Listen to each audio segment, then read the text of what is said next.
some changes going on at St. Vincent's. This is going to be led by Dr. Scott Marcel, who's the medical director for quality and patient safety here at Providence St. Vincent's. It's actually a 2-hour session from 8 a.m. to 10 p.m. 8 a.m., oh boy, it might feel like, no. 8 a.m. to 10 a.m.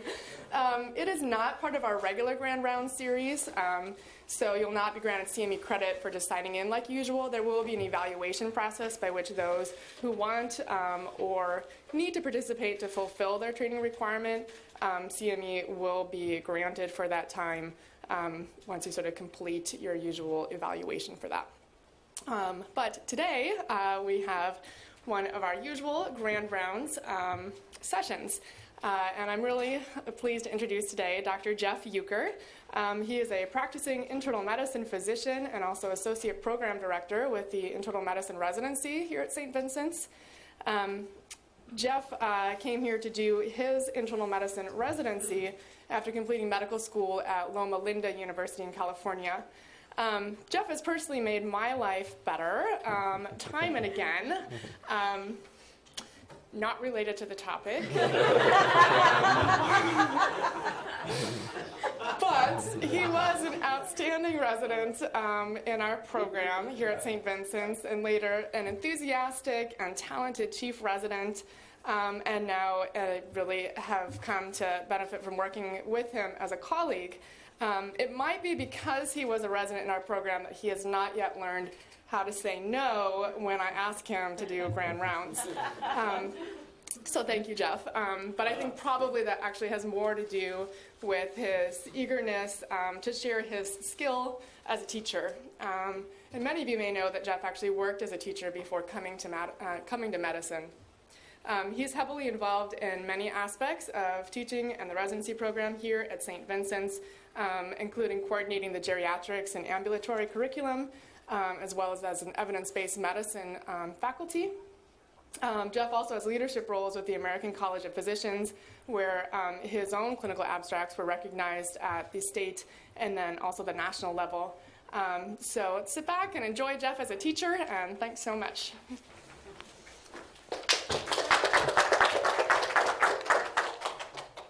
Thank you so much, Laura. It's great to be here with all of you. And like Laura said, I used to be a teacher and not a grammar teacher, because I'm noticing that I'm missing an N there. My wife is actually a grammar teacher, so she didn't proofread my slides today. So sort of surprised to be up in front of Grand Rounds. Some of you are my former teachers, probably even more surprised to see me in front of Grand Rounds. But it's really, really great to be here. I wanted to talk about a topic that I care quite a bit about, and that's men's health. And I decided I would actually just pick the men's health topic that seems to come up the most when men visit me in clinic, and that's erectile dysfunction. The title, more than just Viagra, I was discussing that with a friend and colleague, and they said, "Oh, you're going to talk about Viagra," and I said, "No, I'm going to talk about more than just Viagra," and this is sort of a primary care perspective on how to deal with patients who present with a complaint of erectile dysfunction. I just want to acknowledge the fact that this is an awkward topic.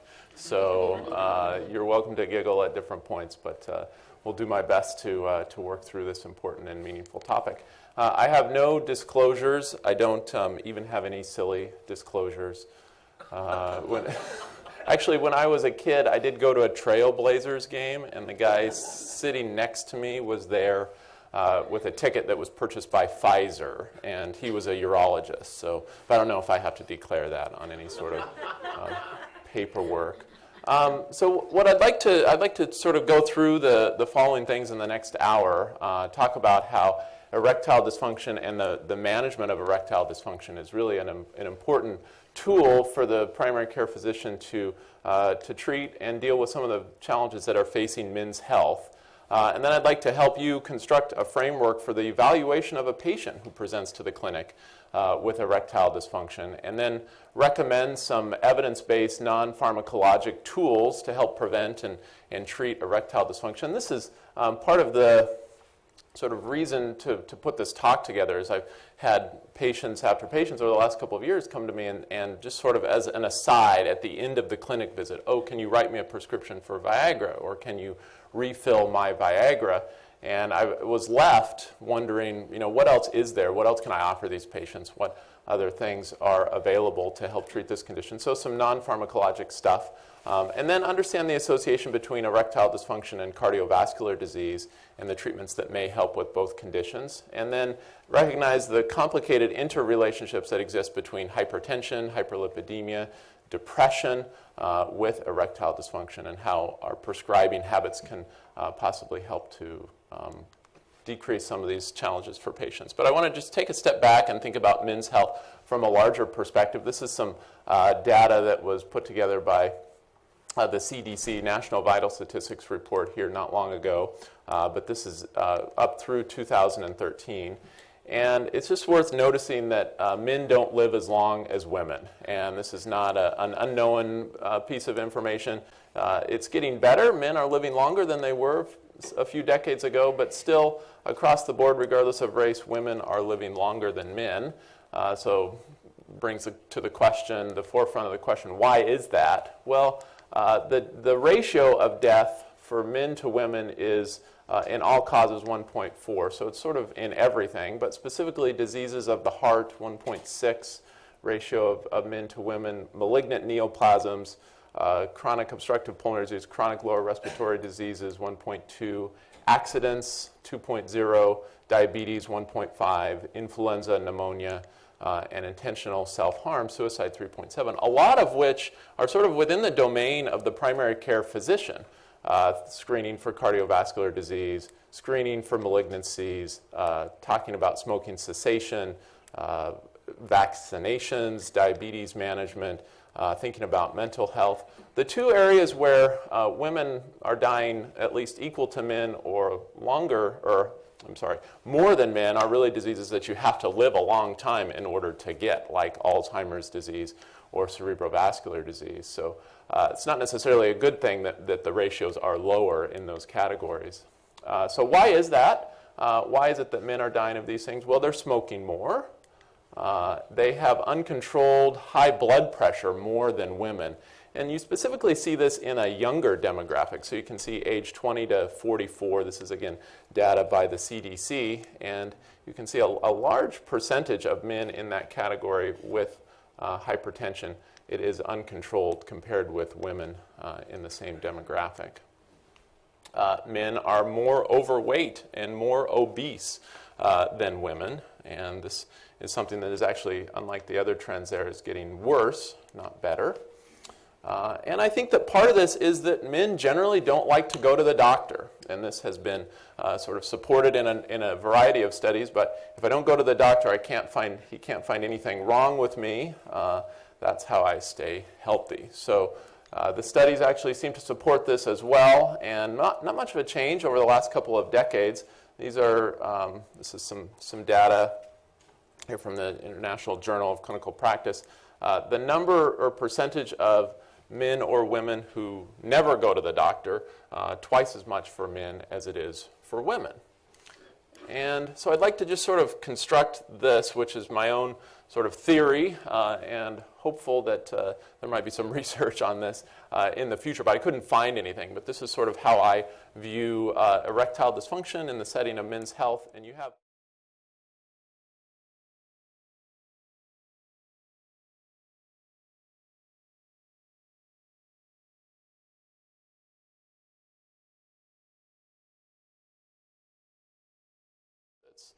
but we know, and during those visits, you can talk about smoking cessation, cancer screening, mental health evaluation, vaccinations. All these things that are related to the reasons why men are dying sooner than women. But we know that men are for asymptomatic preventive health visits, but they may be motivated by sexual health problems. And so they come to the doctor looking for solutions for this embarrassing problem.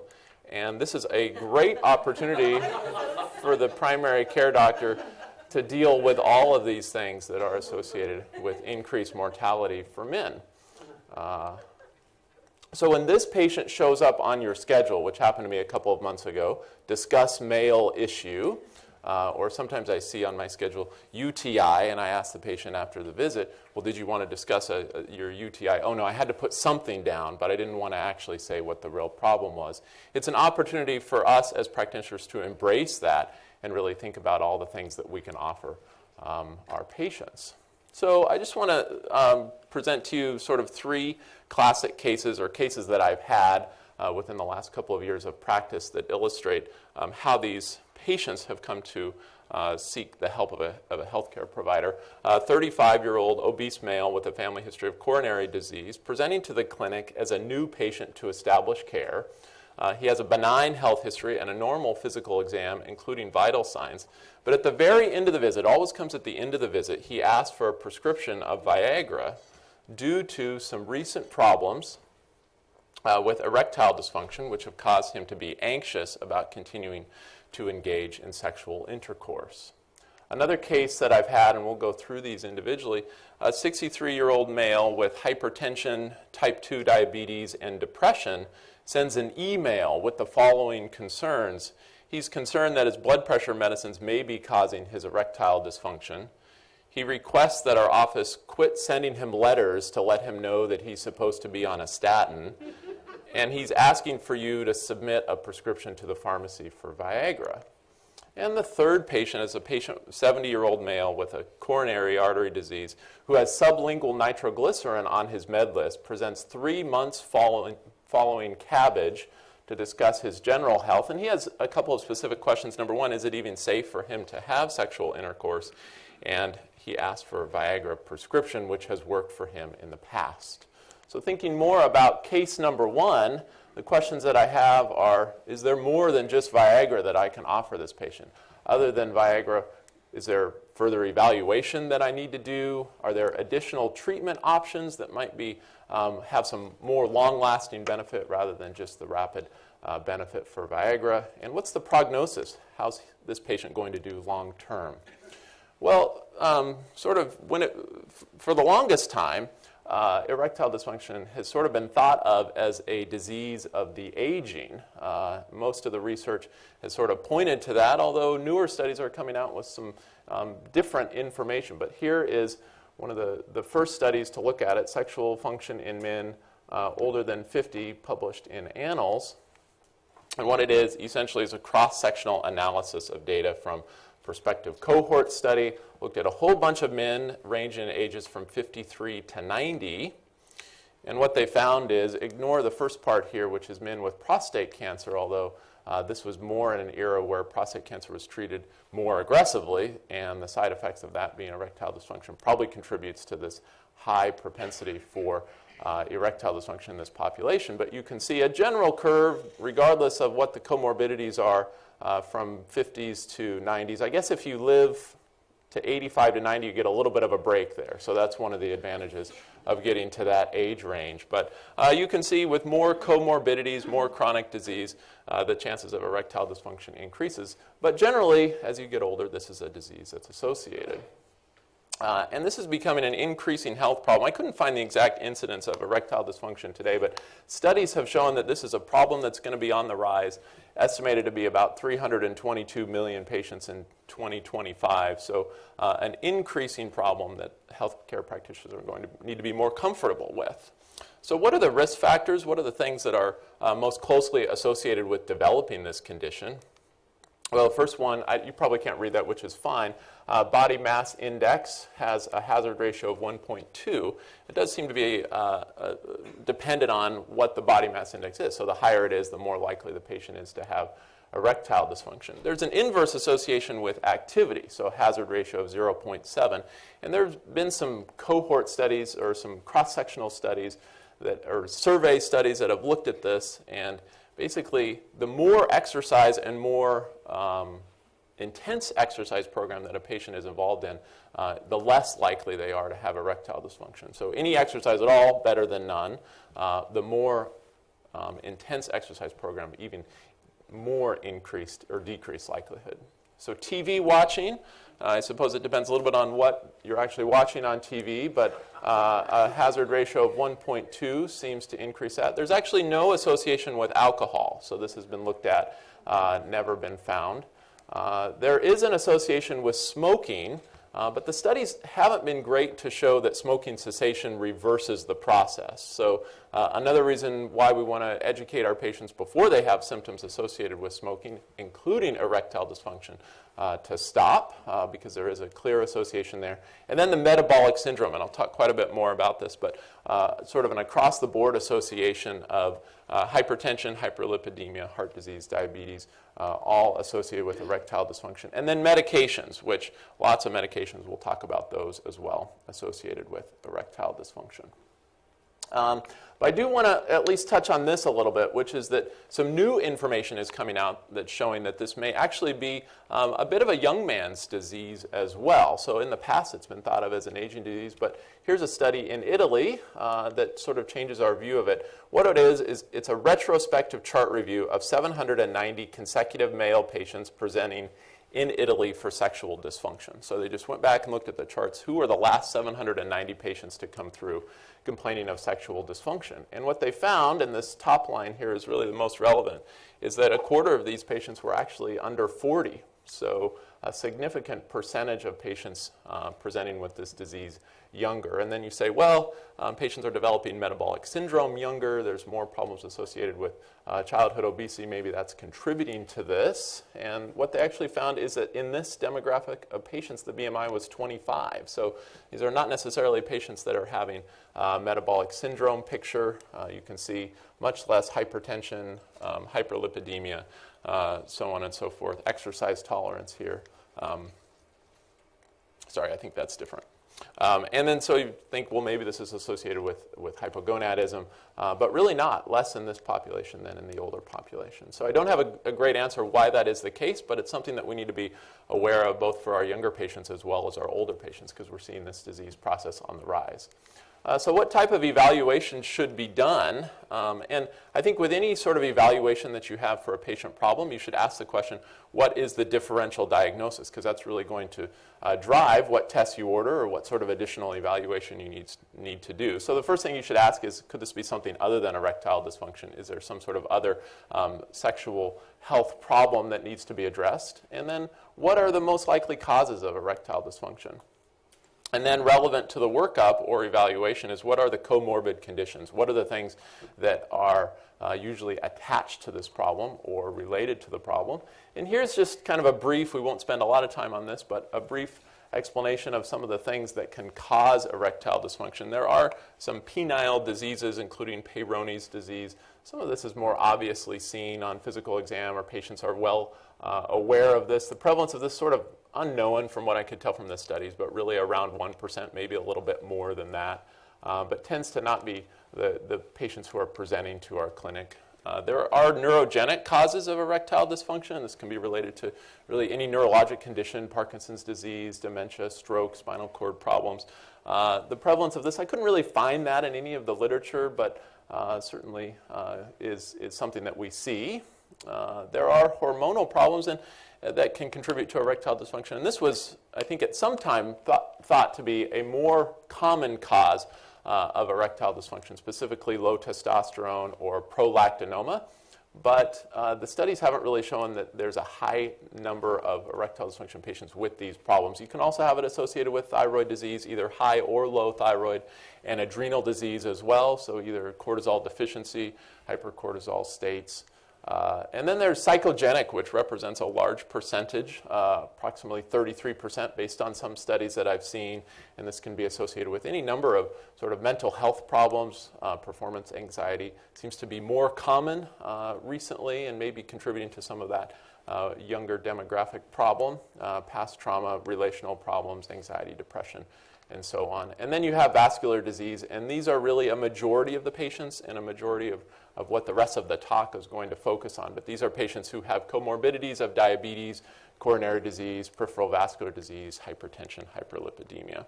And then you have drug-induced erectile dysfunction. There are many drugs that can cause this. Hypertensive drugs have been implicated, certainly antidepressants, antipsychotics, anti-androgen therapy, which patients take for various things, including prostate disease, and recreational drugs have been associated with this. And I think what's tricky about this differential diagnosis is that a lot of it is you don't just have to have one. So patients with vascular dementia may have some component of vascular erectile dysfunction may have some component of psychogenic erectile dysfunction as well, and then the medications that you use to treat those things are going to complicate the picture all the more, and I'll get into more of that as we go on. So I just want to briefly talk about distinguishing between psychogenic versus organic erectile dysfunction. And the key here is you have to take a grade history. So almost all the information you need to make this distinction is to obtain a really complete history from the patient, a complete sexual history, a complete erectile history as well, trying to focus on the distinction between erections that occur in sexually stimulated environments versus spontaneous erections that are occurring during REM sleep, so either at night or in the morning. And sometimes it's not the easiest thing to get this information out of patients, but it's really a crucial piece to the workup. There are some tools that you can use. There's the International Index of Erectile Dysfunction, IEEF5, easy to find on the internet. You can give patients a handout, have them go through these questions to get more information. You also want to think about, are there some other problems within the various other sexual domains, like sexual desire, overall satisfaction, orgasmic function, and so on and so forth, that might help you sort of think through whether this is a psychogenic component. There is a test that you can order, and I spent some time thinking about this test and reading about it. It's not very it's not a great tool, was my sort of conclusion about it. The nocturnal penile tumescence testing, it's another tool that you could potentially use. I don't think it's going to trump the history in any situation, and the studies seem to show that it only has about 80% accuracy in actually determining whether patients are obtaining nocturnal or spontaneous erections during REM sleep, which can indicate that this is more of a psychogenic picture than a true organic erectile dysfunction. So I probably wouldn't recommend ordering this test, but it does exist, and I'm not sure how you would get that for our patients. I think the key here is going to be a complete history. So what about routinely checking testosterone? When I was a medical student, whenever a patient asked for phosphodiesterase inhibitor, the first step was always to order a testosterone and a prolactin to make sure that they didn't have some sort of problem associated with their hormones. Well, is this the appropriate thing to do? Let's look at what some of the data shows. So laboratory evaluations of patients with erectile dysfunction. What this is a VA study. So patients referred to the ED specialty clinic for a 15-year period here. They looked at charts that were obtained from 3,500 men with erectile dysfunction. And what they found is that testosterone was checked about 80% of the time. So these are men who, in a VA clinic, referred to a specialist. 80% of the time, the testosterone was checked, and of that, about a quarter of the time, it was abnormal. So not a high percentage, certainly, of men with low testosterone as a cause of their erectile dysfunction. And prolactin was checked about 65% of the time. Even a smaller number was abnormal. And in the patients who had elevated prolactin, they all had low testosterone. So you had that sort of relationship there. You also had people checking thyroid about 63% of the time, but a very small percentage actually had abnormal thyroid. What they did find is that if they checked hemoglobin A1C, they found, which they only checked about 49% of the time, but half of those patients had an abnormality. So half of those patients were in the diabetic range with a value of 6.5 or higher. And if they checked cholesterol, which they only did 85% of the time, about half of those patients had an abnormal cholesterol as well. So what does this look like in another country? So in Australia, also referred to an ED specialty clinic, but probably less aggressive on the testing.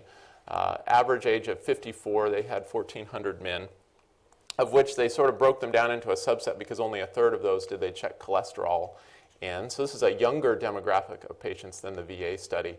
And what it showed is an even smaller number of abnormalities with testosterone. 5.7% of the original patients had an abnormal testosterone level. A very low percentage had thyroid dysfunction. Again, the things that were most common were abnormal glucose, abnormal cholesterol, and so it didn't seem to support routinely screening everyone. So I would say the consensus for all patients is you should screen them for diabetes, and you should screen them with a lipid panel for hyperlipidemia. One study actually showed that erectile dysfunction was the presenting symptom for diabetes 12% of the time. So 12% of their patients, that was the first presentation of their disease process. So pretty good idea to screen those patients for diabetes. And then consider, based on symptoms, additional workup. So you might consider testosterone. But the ACP says there's really not enough evidence to recommend for or against screening for testosterone. So you can screen for testosterone if there's other pieces of the puzzle that make you suspicious that a patient may have low testosterone, but routine screening is really not recommended. TSH might not be an unreasonable thing to do, but you might find abnormal thyroid function just as an incidental finding. And then you could consider, because there was some association with kidney disease and with anemia, consider getting a CMP or a CBC, but probably not generally recommended in all patients. And just a review of testosterone. This is not a talk about testosterone, which is a complex and important topic in its own right, but these are signs and symptoms that have some specificity for low testosterone. So not just erectile dysfunction, but also decreased libido, decreased sexual activity, and you might find some physical exam findings, including small testes, gynecomastia, muscle atrophy. So consider the full picture when deciding whether to order testosterone for these patients. So this is what patients often say when they come to the doctor: how much longer do I have until I have to change my ways? Well, how about does this lifestyle change actually make a difference with erectile dysfunction? Can weight loss improve erectile dysfunction? Well, here's a study that was published in JAMA in 2004. Important to note that this occurred in obese men, so men with a BMI greater than 30, but it's a randomized clinical trial, so they actually have some randomized clinical trial data. And before we get into this, with any erectile dysfunction study, we should understand the International Index of Erectile Dysfunction, because it's what all the studies are really based on. And what it is, it's a validated 5-question test which addresses the various aspects of erectile dysfunction for patients, and it's either scored 0 or 1 to 5.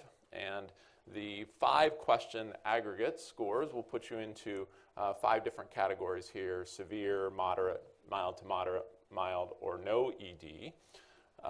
And I think an important question, and one that's difficult for us to answer, is what is a clinically meaningful improvement in the IEEF score? And I would argue that if you move from one category to another, that's probably a clinically meaningful improvement, a clinically significant outcome for patients. So if you can have a treatment that takes you from severe to moderate, moderate to mild to moderate, mild to moderate to mild, might offer you some benefit. And these are the questions. You can find this online. You can have your patients fill this out as part of the history section. But it's 5 questions which help to give you an understanding of the degree of their erectile dysfunction. So what they did, took 110 patients. They assigned them to the intervention group or the control group. And these were basically, they were young patients, so similar to the patient case 1 that I presented, but in their 40s and overweight, so BMI 37, 36 and a half in the 2 groups, and some baseline erectile dysfunction. So on the IEEF score, they were 13.9 and 13.5. So just to review, that would be mild to moderate erectile dysfunction. So in that mild to moderate, so young patients, overweight, mild to moderate erectile dysfunction at baseline. And what they were successfully able to do over 2 years is decrease their calorie intake. So they went from total calorie intake of in the intervention group of 2,340 at baseline to 1,950 over the course of 2 years of the study, compared with the control group, which really didn't have a significant change in their calorie intake. So they were successful in getting patients to decrease their calorie intake, and they did this with regular group sessions, meeting with a nutritionist, whereas the control group was just given some handouts about healthy eating. And then here's what they were able to accomplish, which is pretty impressive weight loss of 15 kilograms. I think that may be the most interesting part of the study. So patients within the intervention group had significant loss of weight a little bit of weight loss in the control group, but not statistically significant. And their body mass index went from 36 or 37 down to 31.2, so big change there. And so what happened with what they were really looking at? Erectile dysfunction, well, significant increase from 13 point something up to 17. So it went from the mild to moderate range up to the mild range of erectile dysfunction. So I would argue a clinically significant and meaningful outcome for patients. So weight loss in obese patients shows improvement in erectile dysfunction based on this randomized clinical trial. Jeff, did they talk about how they achieved the weight loss? Was it increased activity or diet? It was diet, yeah. So it was all based on meeting with the nutritionist, being in the groups, decrease the calorie intake, essentially. Yeah, Miles? I didn't see an exercise component in it, yeah. So, and here's another representation of this graphically to see the change in the IEF score from 13 up to like 17, whereas in the control group, not much of a change. So what about diet? So weight loss shows, but what about a dietary change that isn't necessarily associated with weight loss? Well, here's a study from 2006, the Mediterranean diet. A randomized trial. It's a very small randomized trial with 65 patients, but some interesting findings in this. And this is, again, a young group of patients. So on average, 43, 44. And these are overweight patients, but they're not obese patients, so different than the previous study. And they are showing some signs here of metabolic syndrome, but most significantly to this study is that they were all showing mild to moderate erectile dysfunction, so an IEF score that was similar, 14.5, 14.9. And so they studied these patients for, 2 years, and you can see that there was actually a reduction in the calorie intake in this group as well, whereas the control group didn't have a reduction in calories, but not statistically significant because of the small sample size. What they did was they ate healthier fats according to the Mediterranean diet protocol. They had more olive oil, they had more fruits, vegetables, nuts, that sort of thing over time. And what they found is a significant improvement in erectile dysfunction. So in the Mediterranean diet group, they went from an IEF score of 14.4, which again is in that mild to moderate category, to an improvement up to 18.1. So up to the mild category, whereas the control group without a significant difference. So Mediterranean diet in this small randomized clinical trial does show an improvement in patients who were overweight but not obese who switched to the Mediterranean diet. It didn't seem to be associated with any weight loss either, so all related to just the dietary intake. So taking a look at case number 2, a 63-year-old male with hypertension, type 2 diabetes, depression, sends you an email. He's concerned that his blood pressure medicines may be causing erectile dysfunction. Requests that you quit asking him about taking a statin, and he's wanting you to send a prescription for Viagra to his pharmacy. So more than just Viagra, what else can we offer this patient? Are there some adjustments we could make to his blood pressure medicines? Are there some ways that we can manage his depression more effectively? Well, we know that hypertension is a common problem, and studies have estimated that it affects about 50% of men. And hypertension causes erectile dysfunction. And it causes erectile dysfunction through endothelial dysfunction, through propagation of atherosclerotic disease. And we know that medicines to treat hypertension also cause erectile dysfunction, in part by decreasing penile blood flow. And we know that this is a major challenge for adherence to therapy. Patients don't want to take medicines that are going to treat this symptomatic, that are going to make this symptomatic problem worse to treat an asymptomatic condition. So a challenge for us as practitioners. We could at least theorize that treated hypertension, because it will reduce endothelial dysfunction, decrease atherosclerotic disease, might actually lead to some improvement in erectile dysfunction. So here is a study from the Journal of Clinical Hypertension just showing kind of the difference in sexual dysfunction in patients who are normotensive, who have hypertension that's untreated and who have hypertension that's treated. And this is something that I think we intuitively understand, having talked to our patients and hearing from our patients. The best thing to be is normotensive. So these patients, again, all the more reason to encourage your patients to be more active, which prevents or helps prevent erectile dysfunction, obese patients to lose weight, obtain a healthy diet. But erectile dysfunction only in 6.9% in that study, 10% in that study. Well, what about untreated hypertension? Well, these patients had erectile dysfunction in these various studies 26% of the time, 17%, 20% of the time. But the problem is once you start treating these patients, their erectile dysfunction got significantly worse. So it went from 26% to 55%, from 17 to 24, 20 stayed about the same, and then these patients had increase as well. So that's the challenge, is that we know that hypertension causes erectile dysfunction, but the treatment seems to as well. Well, here's a study from Germany. Yeah, please. In that past study, though, I presume the patients who had treated hypertension probably had worse hypertension, had come to attention, and had their hypertension treated because they had worse cardiovascular disease than those who were not treated, right? So it's not clear that the treatment was the cause of the increased cause of the erectile dysfunction. That's a great point. Yeah, and I don't know the answer to that, but it makes sense that that's probably how that study would have played out. Yeah.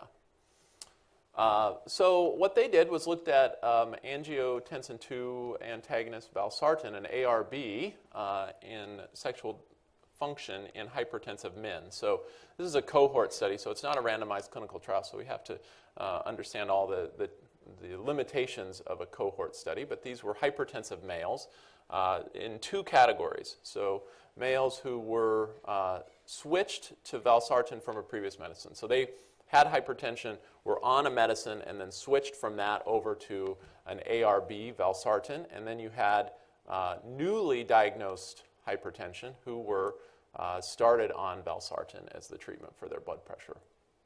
Then they were followed for only 6 months. What they found was a fairly surprising and significant improvement in erectile function. So this, again, is the IEEF score, so 16.5. Now, this is more in the mild range rather than the more severe that we saw with some of those other studies. But an improvement in the IEEF score from baseline with this patient population to 23, which is no erectile dysfunction after 6 months.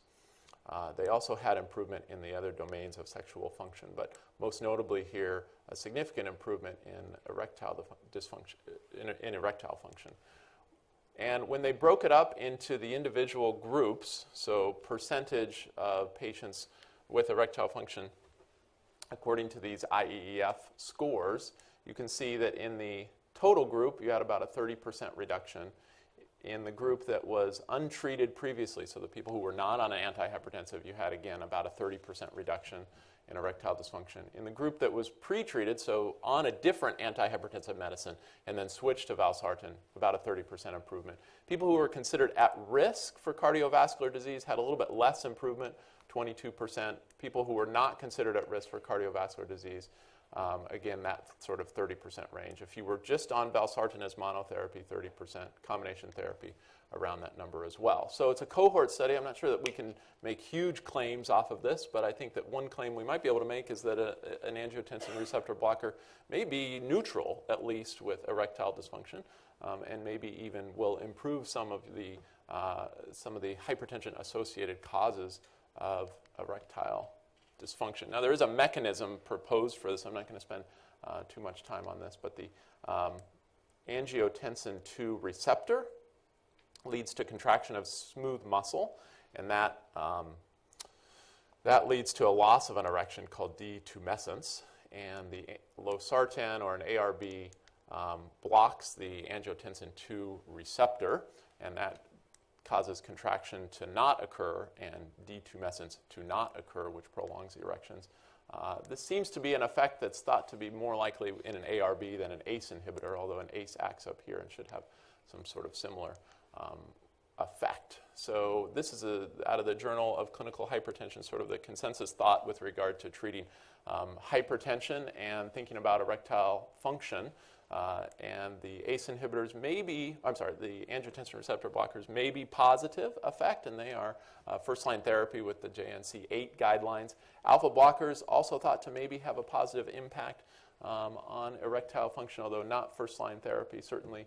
And then ACE inhibitors, calcium channel blockers, sort of a plus-minus, so thought to be neutral. So one thing that we can certainly do for our patients with erectile dysfunction is consider transitioning or starting therapy in this range, moving out of diuretics and beta blockers. So moving along, we know that that erectile dysfunction causes depression. We also know that depression causes erectile dysfunction. So this is sort of a two-way street here, which is challenging for practitioners. Another challenge is that the medications to treat depression also cause erectile dysfunction. So a challenging condition.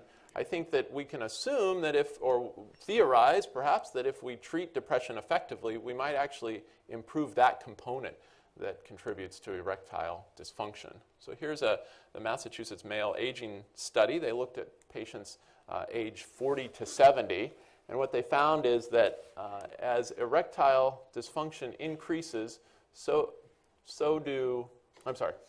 as patients get older, so you go from 40 up to 69, the prevalence for erectile dysfunction increases. But also in that same age group, the prevalence of depression seems to stay pretty steady. So there isn't much of a change in depressive symptoms over that age range. And yet, if you look specifically at patients who are suffering from erectile dysfunction, you can see a clear linear relationship between erectile dysfunction and depression across all age groups, but worse the older patients get. So there's sort of a bidirectional relationship, and here's another cross-sectional study of patients 50 to 75 in Finland. And they looked at, again, just a bunch of charts, and they found that patients who, so this is their sort of standard, or the baseline, which is patients with no depressive symptoms and no medication who are in that age range 50 to 75. And they were assigned an odds ratio of 1. They had about a 30% incidence of erectile dysfunction. And then they compared that with patients who had only depressive symptoms. So these are patients who are depressed but not treated. And they found that they had a much higher incidence of erectile dysfunction with an odds ratio of almost 3. And then they looked at patients who were on medicines to treat depression or other psychological disorders, but their symptoms had improved as a result. So they weren't still depressed, but they were still on these medicines. They actually found that they had an odds ratio of just 1. So depression treated didn't seem to be a risk factor for developing erectile dysfunction or having erectile dysfunction. And the worst case scenario is patients who are still depressed and on an antidepressant medicine or a medicine to treat depression who had an odds ratio of 3.5. So depression seemed to make it worse. Treated depression seemed to resolve that issue, even in spite of some of the problems associated with the medicines. So we know that SSRIs contribute to sexual dysfunction, but also they contribute specifically to erectile dysfunction. So 37% of patients in one study who were on SSRIs had erectile dysfunction. And this study sort of helped to address that issue. And patients were randomized, 234 men who were considered to be euthymic, which means that their depression was treated, randomized to either bupropion or placebo to help treat the sexual dysfunction of SSRIs. Sort of across the board, we see improvement in all of the sexual domains, but specifically with relation to those IEEF scores, the erectile function improved by about 50%. And with placebo, where the increase was only about 4%. So bupropion helps not only treat the other sexual side effects, but erectile dysfunction as well. Which takes me to case number 3, a 70-year-old male with coronary disease who has sublingual nitro on his med list, presenting 3 months following CABG to discuss his general health. First of all, is it safe for him to have sex? Is it, and then he's interested in a prescription for Viagra. So other than Viagra, what can we offer this patient? Well, we can answer that question. Is it healthy enough for him to have sex? And then should he continue to take his statin in spite of concerns that this may be contributing to his ED was another question that sort of has come up with many of these patients. So atherosclerotic disease causes, or atherosclerosis causes vascular disease. also contributes to erectile dysfunction. The medicines to treat vascular disease, specifically statins, sort of unknown right now, and there are some studies that say contributes to erectile dysfunction. There are some studies that say actually improves erectile dysfunction. But certainly you could make a theory that if you're treating the atherosclerosis, you might actually see some improvement in erectile function. So here's a study from JAMA in 2005, erectile dysfunction and subsequent cardiovascular disease. This is a cohort of 9,457 men who were actually enrolled in a different study, average age of 62, 85% of which didn't have cardiovascular disease at the beginning of the study. What they found was that new incident of cardiovascular disease, so angina, of which there were 297 events. Most of those occurred after the patient had erectile dysfunction. So 241 of those patients had erectile dysfunction prior to the angina developing, whereas only 44 had erectile dysfunction after the cardiovascular event. So myocardial infarctions also showed the same trend, which was of the 571 who had these events, most did not have erectile dysfunction during the study. Most did, and most of them presented prior to the MI.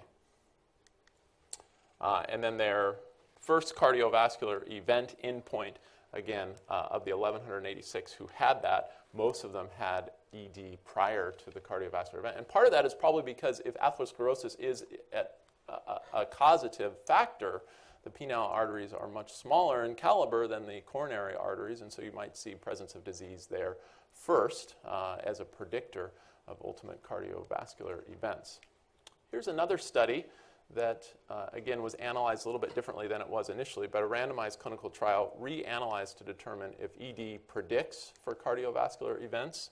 And what we can see is the solid line are patients who do not have ED, the dotted line are patients, the solid line is patients that do have ED, and the dotted line are patients that don't have ED. And you can see associated, statistically significant with all-cause death, associated with cardiovascular death.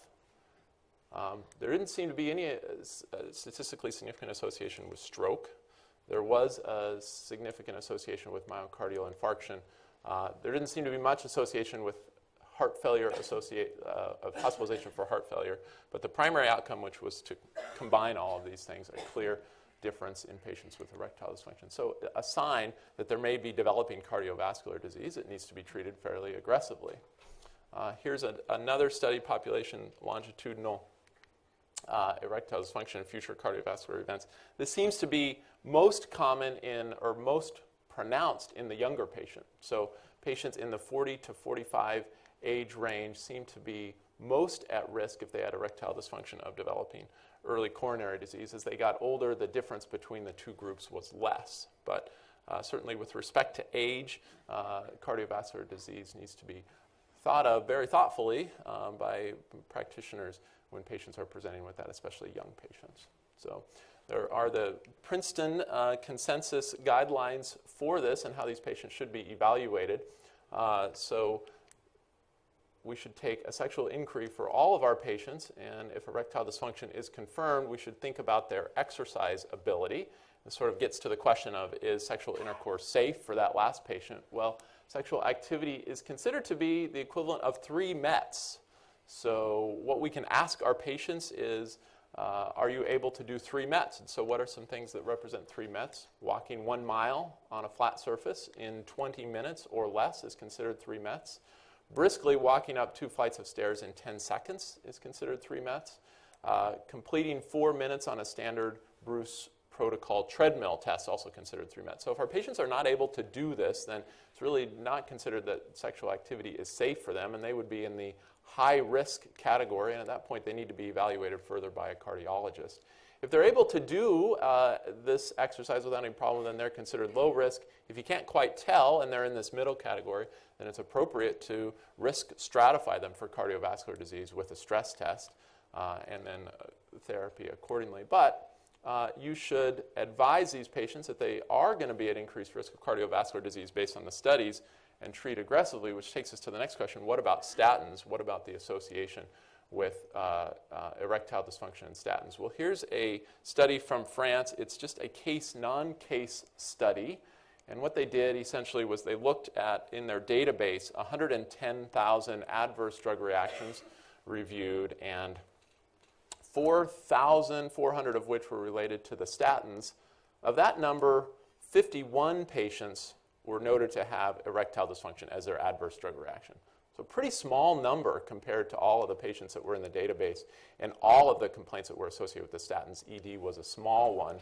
It took them about 29 days to develop this side effect or adverse drug reaction after presenting or after starting the statin, of which more than half were able to recover from that after withdrawal, which implies that the other half maybe had atherosclerotic disease that was completely incidental to starting the statin. But it does show, and here's the odds ratio, both crude and adjusted, that there does seem to be some association, at least in this study, with statins and erectile dysfunction.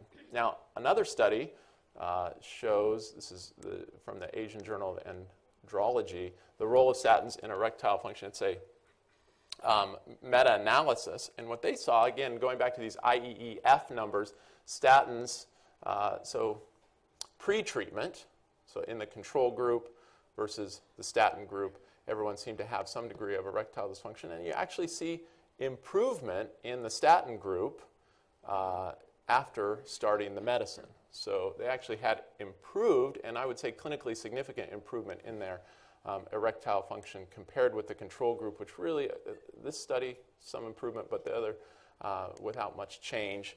And I think one thing that complicates this meta-analysis is that some of these patients were allowed to actually use PDE5 inhibitors, which does sort of contaminate the data a little bit, sort of, except I think that it begs the question. We know these patients have increased incidence of cardiovascular disease. We know that statins are going to help prevent them from having future cardiovascular events. And if they are taking a PDE5 inhibitor, then it may blunt any effect that the statin may have to increase their erectile dysfunction. Yeah, but in light of Dr. Stephen Nissen's recent study about people who take statins who have muscle problems, as you know, when they maybe you know from the randomized study, about half the people who had muscle reactions had them to placebo. And whereas we have thought that muscle ache has been a reliable effect of statins, it turns out that at least half of the people who have muscle reactions have them to the pill rather than to the statin. And if that's the case with muscle aching, a much simpler thing than having an erectile problem, casts some considerable doubt on a study like this. Yeah. No, I agree. Thank you. So what about treatment? So just briefly, they say that Viagra can cause blindness. It doesn't solve all the problems associated with aging. But so treatment with PDE5 inhibitors, the first thing I'll say is that the ACP actually recommends for treatment in patients who seek treatment and do not have a contraindication. So I think that sometimes we're a little bit reticent to hand these medicines out, but the ACP is recommending for treatment. There's only 2 contraindications that are listed. One is concurrent use with nitrates.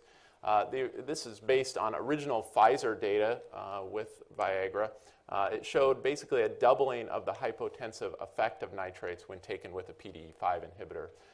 The timing is a little bit of an unknown, but the American Heart Association, American College of Cardiology is saying basically a 24-hour window. So if the patient is using a nitrate within 24 hours, so either sublingual nitroglycerin or they're on a daily nitrate, then a PDE5 inhibitor is not a good choice for them. But if they're using it infrequently, then as long as they haven't used it within 24 hours, it's considered to be safe. Again, you have to ask that question. Do they have the exercise tolerance to make sexual intercourse an appropriate thing? And then this non-arteritic ischemic optic neuropathy, which I don't know much about, but is another contraindication that is very rare. There are common side effects, as you guys are probably aware: headaches, flushing, epistaxis, most of which patients don't seem to complain too much about, but should be made aware of. And then good news for our patients is that this will go generic in 2017, and an opportunity perhaps for primary care practitioners to engage with patients about this. So just in summary, I'm sorry I've taken so long, but in summary, men's health, acknowledgement of sexual health provides a good opportunity to engage with patients, engage with men in primary care. The workup of erectile dysfunction, evaluate for comorbidities for sure, hypertension, hyperlipidemia, diabetes, additional evaluation based on symptoms. How can we prevent it, be healthier, less TV? What are some non-pharmacologic things? Weight loss in obese patients, the Mediterranean diet, maybe even exercise. Hypertension, think about the ARBs first, alpha blockers, ACE inhibitors also, and then depression, bupropion, good treatment with decreased erectile dysfunction, may even improve erectile dysfunction with SSRIs. Cardiovascular disease, evaluate and treat patients early, and the role of statins, still unknown, but I think really valuable for this entire demographic of patients. So statin plus a PDE5 inhibitor seems like a really appropriate way to proceed. Thank you very much. Are there questions?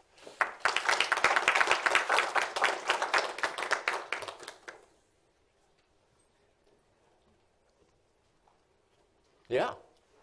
The drugs for erectile dysfunction, you didn't really talk about specific drugs. I mean, they're advertising so much. Is there any thoughts on which ones you think are the good ones or the ones that are better than others? Well, I think they're all equally efficacious. I think the issue is timing. So like Cialis or Tadalafil has a longer window of time that it's effective for. I think that the biggest thing is cost for our patients. So that's what they tend to have a cheaper cost with Viagra, although I don't know the specific cost of each one. But I think equally efficacious.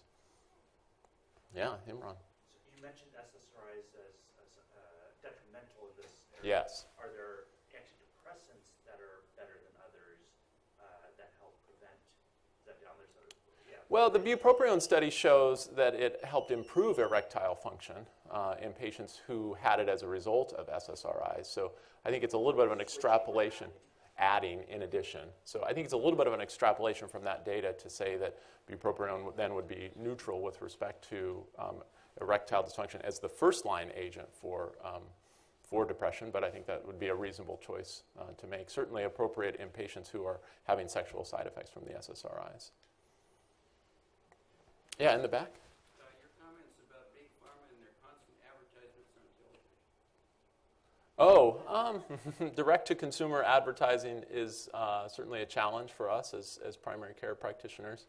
I think that it just is what it is. It's something that exists that everyone has to sort of face. I don't think it really affects what the basis of my talk is, which is we need to think about these patients, the big picture, evaluate their cardiovascular risk, think about their other comorbidities. I think that, if in some ways, if patients see those direct-to-consumer advertisers and that inspires men to come to the doctor to talk about it, I think that has it can be advantageous for both them and the practitioner. So. There's two, I've heard that, I don't know if this is accurate, but I've been told there's two countries in the world that allow this. United States and I've been told New Zealand. New Zealand. I don't know if that's accurate or not. Yeah, interesting. Either ahead or behind the rest of the world. Yeah, I think, in terms of other, in comparing it with other conditions where there's direct-to-consumer advertisers, I think that this is probably less worrisome because patients know these medicines exist, and I'm not sure that all the treatments are sort of equally effective, so I don't know that one commercial over another is going to, argue in favor of a strategy that's less evidence-based or necessarily costlier. Yeah. Now that half physicians are women, Yeah. are there any articles or thoughts about how a physician can make it easier for a man to talk to her about this?